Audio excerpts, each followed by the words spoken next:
Young लड़के, उनका मकसद क्या था, उन्होंने जो डकैतियां की थी उन्होंने किस तरीके से की। अखबारों का ये जो ग्रोथ था, ये पकड़ा गया है। होटल में इन्होंने एक डकैती मार ली थी और जो डकैती थी 6 लाख की, असले भी थे। किस्मत लड़का था जो 19 साल का, कितना पढ़ता हूँ 8वीं में, किसी से कुछ लूट लिया, किसी का कुछ नुकसान पहुंचा दिया। अस्सलाम वालेकुम नाज़रीन, मैं हूँ उस्मा ताहिर और आप लोग देख रहे हैं मुस्लिम कॉन का ये छोटा सा एक वीलॉग, जिसमें आज हमने उन लोगों का जो अगवानी थे और जो यहाँ काफी अरसे से रहायश पजीर थे, लेकिन साथ साथ क्रिमिनल थे, डकैत थे, उनका इंटरव्यू किया।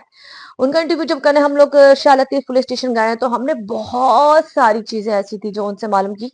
यंग लड़के, 18, 20, 19 साल जिनकी एज थी, उनका मकसद क्या था, उन्होंने जो डकैतियां की थी उन्होंने किस तरीके से की थी।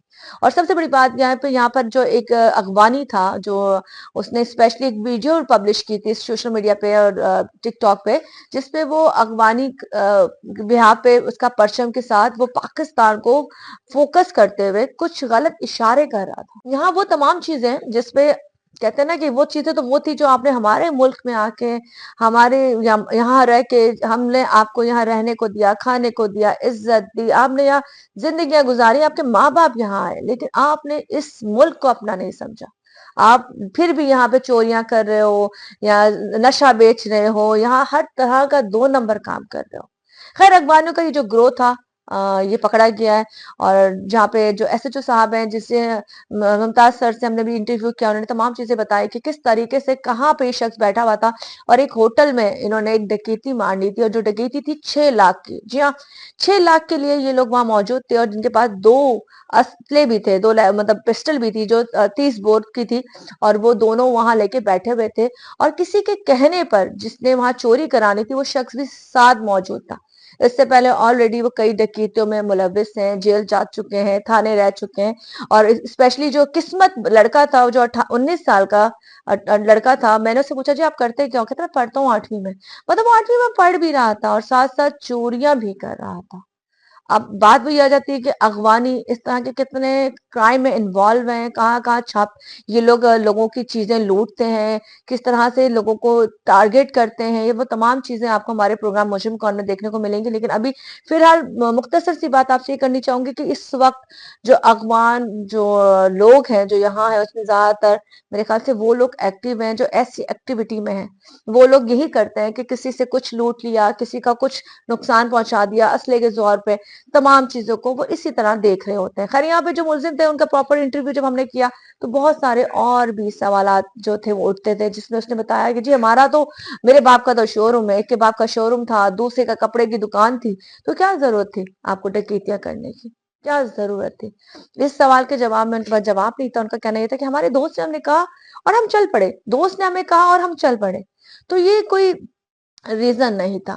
खैर, एतराफ शर्मिंदगी उन्होंने की, लेकिन ऐसी शर्मिंदगी का कोई फायदा नहीं था। मतलब अगर वो कहते हैं जी हमसे गलती होगी, हमने वीडियो बनाई, हमसे गलती होगी, हमने डकैती की, ऑलरेडी जो पहले जेल भी जा चुका हो, 2 दफा उन पे एफआईआर भी लॉन्च हो चुकी हो, 2 दफा पुलिस ने अलग अलग जगहों से उठाया भी हो, मोबाइल भी छीना हो, पिस्टल लेके वो पैसे लेने भी चले गए हो, तो ये कोई छोटा गैंग नहीं हो सकता। और अभी से जो इनकी जो बॉन्डिंग हो रही थी, जो इनके जो बड़े हो रहे थे इसी मॉल में, अगर इनको कुछ अरसे तक इसी तरह छोड़ दिया जाता, नहीं पता चलता, तो ये जो लोग थे ना जाने कहां से कहां पहुंच जाते। खैर, यहाँ पे दोनों अगवानी जो थे क्रिमिनल अभी पुलिस की कस्टडी में है, वहां पे चल रही है प्रॉपर तफ्तीश, जो उनसे पूछा जाएगा तमाम चीजें क्या क्या क्या, क्योंकि अपने मुंह से उन्होंने जितना इतराफ किया था वो हम सब रिकॉर्ड कर चुके हैं, जो आप बहुत जल्द मुजरिम कौन के पेज पे देखेंगे। लेकिन यहाँ पे सवालिया निशान यही बनता है कि जी अगवानियों के लिए तो ऑलरेडी बड़ी मुहिम यहाँ पे तेज की जा रही है कि जी इनको, ऐसे लोगों को जिनका एनआईसी नहीं है और धड़ाधड़ बॉर्डर से आ जाते हैं और यहाँ के कमा के सब कुछ करने के बाद भी दोबारा से अपने मुल्क में अगर जाते भी हैं, लेकिन हमारे मुल्क को नुकसान देके जाते हैं, तो इसका कौन जिम्मेदार है, किस तरीके से इन चीजों को हैंडल किया जाएगा।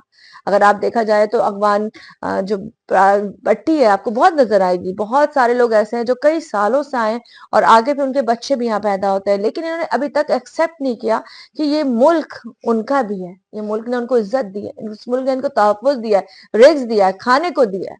ये लोग की मानने के लिए तैयार नहीं है। खैर इस वक़्त वो तमाम जो चीज़ें थी वो बहुत जल्द हम हमारे प्रोग्राम मुजरिम कॉल में देखेंगे। बस यही बताना ये कि वो व्लॉगर कह लें, वो टिकटॉकर कह लें, वो अगवानी सोशल मीडिया पे जो एक्टिव हुए थे वीडियो के साथ, जिन्होंने जी असला दिखा-दिखा के वारदातें की थी, वो इस वक़्त कानून के शिकंजे में आ चुके हैं और बहुत जल्द हमारा प्रोग्राम मुजरिम कॉल में आप उनको देखने जाएँगे।